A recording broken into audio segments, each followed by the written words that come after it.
Good morning everyone. এখন সকাল 8টা বাজে, 8টা ওই 10-15 হবে। আমি আজকেও উঠেছি 8টার সময়। ভালো লাগে না, মানে রোজ ভাবছি শোয়ার সময় যে না কালকে তাড়াতাড়ি উঠবো, কিন্তু ঘুম ভাঙছে না। বাবাকেও বলা হচ্ছে না যে তাড়াতাড়ি ডেকে দিও। এত ঘুম হচ্ছে কেন? 3 দিন ঠিকঠাক ঘুম হয়নি, তার দরুন না হয় 3 দিন ঘুমালাম দেরি করে। মানে 4-5 দিন হয়ে গেল, তার সত্ত্বেও ঘুম ভাঙছে না। আগে তো ভেঙে যেত। যাই হোক, ঘুম থেকে উঠেই প্রথম কাজ বিছানা গোছানো, 3টে জিনিস ভাঁজ করা, কম্বল, মোটা কম্বল, পাতলা কম্বল আর কাঁথা। আর আজকে ফুল তুলতে গিয়ে দেখি, দেখো কি আশ্চর্য, এই ফুলটা মানে কেমন, কতগুলো মানে 7টা 8টা মনে হয়, কি বলবো তোমার, পাপড়ি অপরাজিতা ফুলের। মানে খুবই অবাক লাগলো, সেই জন্যই তোমাদের সঙ্গে শেয়ার করলাম। বাবা মাঠ থেকে এসে তারপরে আমাকে ডাকলো। তো তারপরে এই রান্নাঘরে এসে বাবা আর আমি দুজনে চা মুড়ি খেলাম। বাবা গেল দোকানে, আর 1 প্যাকেট ম্যাগি ছিঁড়ে নিলাম। ম্যাগি 4টের সঙ্গে একটা ফ্রি, 5 প্যাকেট ম্যাগি বাবা কিনে দিয়ে গেল। আর বাড়ি এই দোকানে গিয়ে বাবা আবার মুড়ি খাবে, ওই যে রেশনের চালের মুড়ি ভেজে রাখা আছে দোকানে, চানাচুর নিয়ে গেল বাড়ি থেকে। আর ফোলা মুড়ি দিয়ে চা খেলাম, মানে কেনা মুড়ি দিয়ে। তো তারপরে এখন দুপুরের রান্না হচ্ছে। আমি তো সারাদিন মনে যেন রান্নাঘরেই থাকি। এদিকে ডাল হচ্ছে, গাজর আর দিয়েছি, গাজর সে কবে আনা, শুকিয়ে গেছিলো।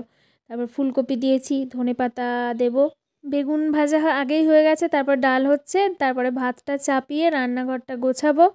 তো কালকে তো তোমাদের সঙ্গে শেয়ার করা হয়নি, আমি রান্নাঘরে ঝুল টুল ঝেড়ে একেবারে রান্নাঘরটা ঠিকঠাক করেছিলাম, পরিষ্কার করেছিলাম।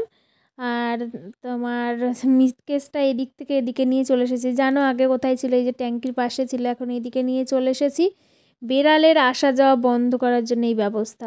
আর আজকে আমি ওই সিঁড়ির ঘরের এই আলনার কাছটা, তারপরে ওই মেশিন রাখা আছে চাতালের ওখানে সিঁড়ির ওইখানটা পরিষ্কার করেছি। তারপর ঘরটা তো ধুয়ে দিয়েছিলাম, দিয়ে স্নান করেই খেতে বসলাম।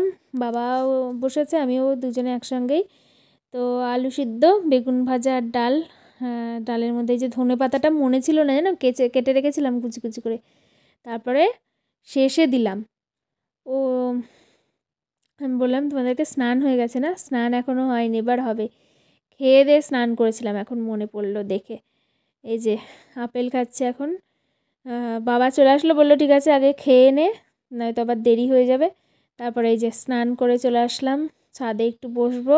অনেক দেরি হয়ে গেল আজকে স্নান করতে। নাইটিটা ভেতরেই মেলে দিলাম। তো বেশিক্ষণ থাকবে না রোদ্দুর, শীতকাল যেহেতু বেশিক্ষণ থাকে না। তাও যা আছে বেশ ভাল লাগছে, মিষ্টি মিষ্টি রোদ্দুরটা গায়ে লাগছে না। দুপুরের মানে কড়া রোদ্দুর তো নয়। দেখো সূর্যটা সুন্দর দেখতে লাগছে। তো ছাদটা দেখছি বসে বসে, খুবই নোংরা হয়েছে। এখানে তো এমনি মুড়ি টুড়ি দিয়েছে, আর এই যে কালকে পরিষ্কার করেছি বললাম না রান্নাঘরটা, তো এই রান্নাঘর থেকে সব জঞ্জাল বেরিয়েছিল, ওখানে ধামার মধ্যে রেখে দিয়েছি, বাবা কালকে ফেলে দেবে। ওইদিকে ফুল গাছ টাছের বা এই ড্রাগন গাছের গোড়া টোড়া সব নোংরা হয়েছে। দেখি কালকে প্ল্যান আছে এটা করার, মানে উপর থেকে নিচের দিকে। তারপরে মা আসার আগে নিচের ঘর দুটোও ভাবছি করে ফেলবো। এই যে মুড়ি আর চানাচুর বাবা দিয়ে রেখেছিল, এখন পাখিগুলো এসে খাচ্ছে। কালকে পরিষ্কার করে এগুলো এখানে রেখেছিলাম, জঞ্জালগুলো দিয়ে। বাবা বললো ঠিক আছে আজকে দেরি হয়ে গেছে, আজকে থাক, আগামীকাল সকালবেলা যখন নোংরা ফেলতে যাব নোংরার ওই বালতির সঙ্গে এইটাও নিয়ে যাব, দিয়ে ফেলে দেবো সব। তো এখন সন্ধ্যা আগে আগে মানে ওই বিকালবেলা ওই ছাদ থেকে এসে একটু শুয়েছিলাম, ঘুমাইনি কিন্তু এমনি শুয়েছিলাম। তো এবার উঠবো এখন ওই 6টার কাছাকাছি বাজে। মোটা কম্বল আর ছড়াইনি, কাঁথার ওপর দিয়ে এই পাতলা কম্বলটা নিয়ে নিয়েছি। তারপরে উঠে ওগুলো আর গোছালাম না, এক পাশে রেখে দেবো। আবার তো ছাড়াতে হয়, মানে ভাঁজ করলাম না, আবার ছড়াতে হবে। ছড়াতে কী সব বলছি। এবার টুপি সোয়েটার সব পরে নেব। আর রাত্রিবেলা কী খাওয়া হবে, ভাত আছে। আর তোমার ভাত তো একজনের মতোই হবে, দুজন মিলে খেয়ে নেবো হয়, আর নয়তো ম্যাগি আছে, মুড়ি আছে, যা খুশি খাওয়া হবে।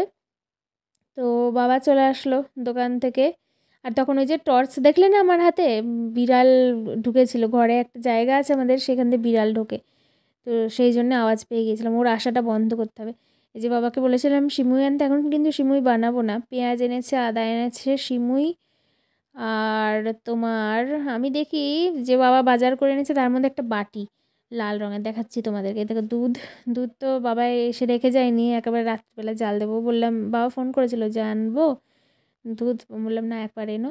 আর আমি বললাম মানে মিট মশলা বলতে চেয়েছিলাম গুঁড়ো, আর বাবা নিয়ে এসেছে গরম মশলা, এক গাদা রয়েছে সব দারচিনি ফারচিনি। এই যে সাফোলা সোয়া চাংস সয়াবিন, এর সঙ্গে ওই দেখো লেখা আছে 3 packs of Saffola soya chunks, মানে 3টে প্যাকেট কিনলে একটা বাটি ফ্রি। তো দোকানদারের ওই দাদু মনে হয় বুঝতে পারিনি কিনা জানি না, হয়তো মানে সবাই তো আর 3টে কেনে না, ওই বাটি দিয়েছে। খুব সুন্দর লাগলো আমার বাটির শেপটা, খুব ভালো লাগলো বেশ, সাফোলা সোয়া চাংসের বাটি। তো এই যে বেগুন এনেছে দুটো, বেগুন ভাজা বাবার খুব ভালো লেগেছে, বেগুন ভাজার ডাল হয়ে যাবে একদিন। বাবা মা আসলে তো আবার বেগুন খাওয়া যাবে না, মায়ের তো আবার অ্যালার্জি। চলে আসলাম রান্নাঘরে দুজন মিলে, এখন বাবা বসে আছে আর আমি দুধ জাল দিচ্ছি। আর ভাতটা বললাম বাবাকে খেতে, আমার ভাত খেতে ইচ্ছা করে না রাত্রিবেলা, সকালবেলাও ভালো লাগে না, ভাতটা ওই একবারই ঠিক আছে, তাও খেতে হয়। আজকে তো সকালে তাও ভাত খাইনি, গতকাল মনে হয় ভাতই খেয়েছিলাম। তো দুধটা ফুটিয়ে নিচে নিয়ে যাব, দুধ খেয়ে নেব, তারপরে শুয়ে পড়বো। এখন 10টা প্রায় কাছাকাছি, 10টা বাজে 10-15 মিনিট মতো বাকি আছে। তো এই যে জলের বোতল এনেছিলাম এটাও নিয়ে যাব। তারপরে শসা ফসা কুচিয়ে, শসা পেঁয়াজ আদা রসুন লঙ্কা ধনে পাতাটাই মিস করছি, ওটা থাকলে আরও ভালো হতো, দিয়ে মুড়ি মাখলাম। বাবাকেও বললাম তুমি ভাত খেয়েছো তাও অল্প একটু খাও। তো বাবাকে দিয়ে আসলাম মুড়ি, দিয়ে আমি এই ঘরে মোবাইল দেখতে দেখতে মুড়ি চাবাবো, দিয়ে শুয়ে পড়বো। তো চলো তাহলে আবার আসছি আগামীকাল নতুন একটা দিন নিয়ে। সবাই সুস্থ থেকো, ভালো থেকো, নিজের শরীরের খেয়াল রেখো। শুভরাত্রি। Thanks for watching, tata.